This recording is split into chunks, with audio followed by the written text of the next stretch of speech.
پیدا کیا، خلق الانسان من علق۔ اقرا وربک الاکرم، پڑھو اپنے رب کے نام سے، تمہارا رب تو بڑی مہربانیاں کرنے والا ہے، تمہارا رب تو بڑا ہی تکریم کرنے والا ہے۔ اقرا وربک الاکرم الذی علم بالقلم، اس رب العالمین نے تمہیں قلم کے ذریعے علم سکھایا۔ اللہ نے کہا کہ ہم نے تمام لوگوں کو قلم کے ذریعے علم سکھایا۔ علم الانسان ما لم یعلم، انسان کو وہ سکھایا جو انسان نہیں جانتا تھا۔ یہ سورہ علق کی 5 آیتیں کریمہ آپ صلی اللہ علیہ وسلم پر غار حرا کے اندر جب نازل ہوتی ہے، اللہ کے حکم سے جبریل علیہ السلام لے کر آتے ہیں۔ پیارے مسلمانوں، غور کرو، اسلام کی ابتدا ہی ہوتی ہے کہ اقرا سے پڑھو، پڑھیے، فعل امر کا صیغہ ہے، پڑھیے۔ لیکن آج افسوس کی بات ہے، مسلمانوں کا بہت بڑا طبقہ اگر دنیاوی علم اس کے پاس ہے تو دین کے علم سے بالکل نہ آشنا ہے۔ دنیاوی علم اگر اس کے پاس ہے یا کسی پوسٹ پر الحمدللہ اللہ نے اسے فائز کیا، ماں باپ نے اسے پڑھایا لکھایا ہے، I S P C S یا ڈاکٹر یا اچھے اس پر ہے، لیکن دین کے معاملے میں اس سے پوچھا جائے تو بالکل نا آشنا ہے، یہ بڑے افسوس کی بات ہے۔ تو کہنے کا مقصد اور بتانے کا مقصد یہ ہے کہ دین اور اسلام نے سکھا رہا ہے، اللہ نے سکھا رہا ہے پڑھو، دین کی تعلیم پہلے حاصل کرو۔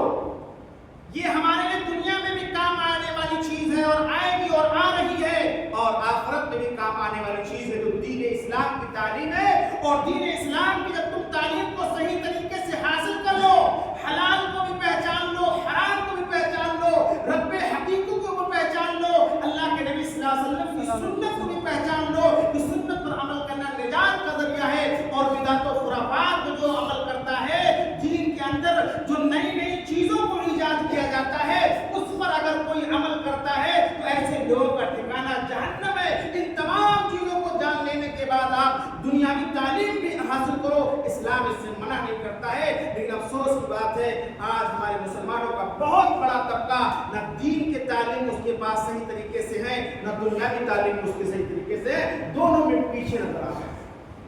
قرآن کہہ رہا ہے اقرا پڑھو، جس کو تعلیم دیا جا رہا ہے پڑھنے سے، آج پڑھنے میں بہت پیچھے۔ بتانے کا مقصد پیارے مسلمانوں، یہ 5 آیتیں کریمہ ابتدائی سورہ علق کی جب اللہ کے نبی صلی اللہ علیہ وسلم جب اس کا نزول ہوتا ہے، آپ صلی اللہ علیہ وسلم گھبرا جاتے ہیں، آپ صلی اللہ علیہ وسلم پریشان ہو جاتے ہیں۔ اور گھبرانے کی وجہ کیا تھی، پریشانی کی وجہ کیا تھی؟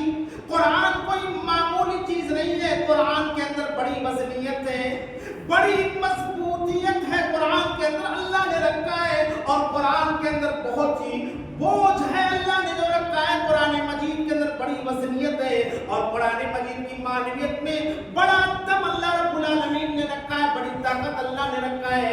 یعنی محمد رسول اللہ صلی اللہ علیہ وسلم پر جب قرآن مجید کا نزول ہوا، آیت کریمہ کا نزول ہوا، اور دھیرے دھیرے آیت کریمہ کا نزول ہوتا رہا ہے، آپ صلی اللہ علیہ وسلم پسینے پسینے ہو جایا کرتے تھے، آپ صلی اللہ علیہ وسلم گھبرا جایا کرتے تھے، پریشان ہو جایا کرتے تھے۔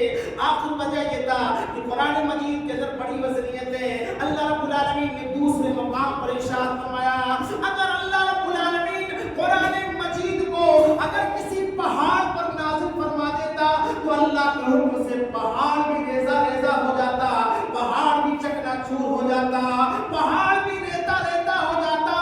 اس لیے کہ قرآن کے اندر اللہ نے اتنی وزنیت رکھی کہ اگر پہاڑ پر بھی نازل ہوتا تو پہاڑ بھی پارا پارا ہو جاتا، چکنا چور ہو جاتا۔ اب آپ سمجھیں کہ اللہ کے نبی صلی اللہ علیہ وسلم پر جب قرآن مجید کا نزول ہوتا تھا تو آپ صلی اللہ علیہ وسلم پہ کتنا بوجھ ہوتا تھا، کتنی وزنیت ہوتی تھی۔ لیکن آپ صلی اللہ علیہ وسلم نے اللہ کے حکم سے اپنی امت کو جہالت سے نکال کر پاکی کی طرف لانے کے لیے، اسلام کی روشنی کی طرف لانے کے لیے آپ نے ان تمام بوجھوں کو برداشت کیا اللہ کے حکم سے، تاکہ میری امت جہالت سے نکال کر اسلام کی روشنی